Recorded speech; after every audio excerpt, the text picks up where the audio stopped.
ನಕ್ಸಲರ ಚಟುವಟಿಕೆಯನ್ನ ಸದೆಬಡಿಯುವಂತಹ ನಿಟ್ಟಿನಲ್ಲಿ ಎಎನ್ಎಫ್ ಕಾರ್ಯಾಚರಣೆಗೆ ಮುಂದಾಗಿತ್ತು.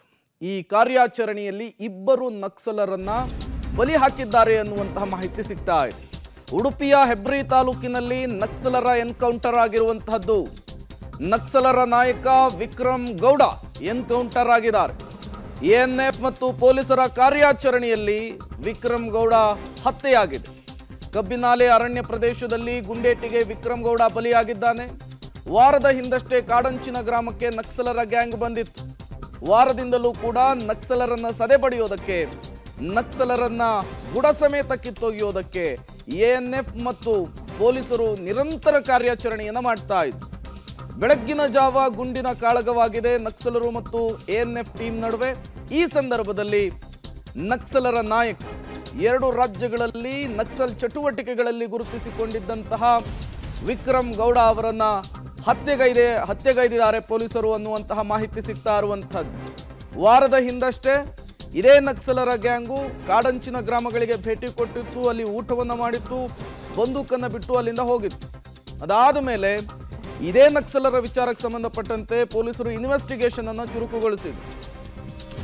ಇವರನ್ನ ಶತಾಯಗತಾಯ ಸದೆಬಡಿಬೇಕು ಅನ್ನುವಂತಹ ನಿಟ್ಟಿನಲ್ಲಿ ಒಂದು ವಾರದಿಂದ ಕಾರ್ಯಾಚರಣೆ ಆಗ್ತಿತ್ತು. ಕರ್ನಾಟಕದ ಮೋಸ್ಟ್ ವಾಂಟೆಡ್ ನಕ್ಸಲ್ ಆಗಿದ್ದ ವಿಕ್ರಮ್ ಗೌಡ ದಕ್ಷಿಣ ಭಾರತದಲ್ಲಿ ನಕ್ಸಲ್ ಸಂಘಟನೆಯ ನಾಯಕತ್ವವನ್ನ ಈತನೇ ವಹಿಸಿಕೊಂಡಿದ್ದ.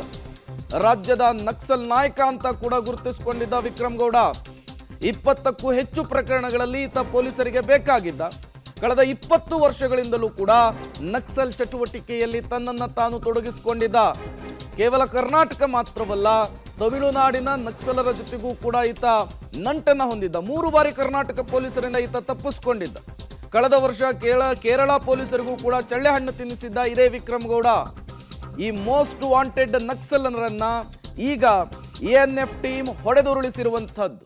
ಈ ಮೂಲಕ ಪಶ್ಚಿಮ ಘಟ್ಟದಲ್ಲಿ ಗುಂಡಿನ ಮೊರತ ಕೇಳಿ ಬಂದಿದೆ, ಗುಂಡಿನ ಸದ್ದು ಕೇಳಿ ಬಂದಿರುವಂಥದ್ದು.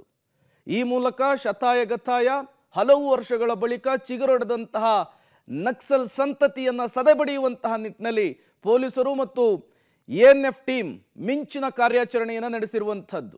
ಅಧಿಕೃತವಾಗಿ ಮಾಹಿತಿ ಸಿಗ್ತಾ ಇರುವಂತಹದ್ದು, ನಕ್ಸಲ್ ನಾಯಕ ವಿಕ್ರಮ್ ಗೌಡ ಹತನಾಗಿದ್ದಾನೆ, ಆತನ ಉಸಿರು ಚೆಲ್ಲಿದೆ ಅನ್ನುವಂತಹ ಮಾಹಿತಿ ಸಿಗ್ತಾ ಇದೆ. ಈತ ಮೂಲತಃ ಉಡುಪಿ ಜಿಲ್ಲೆಯವನು.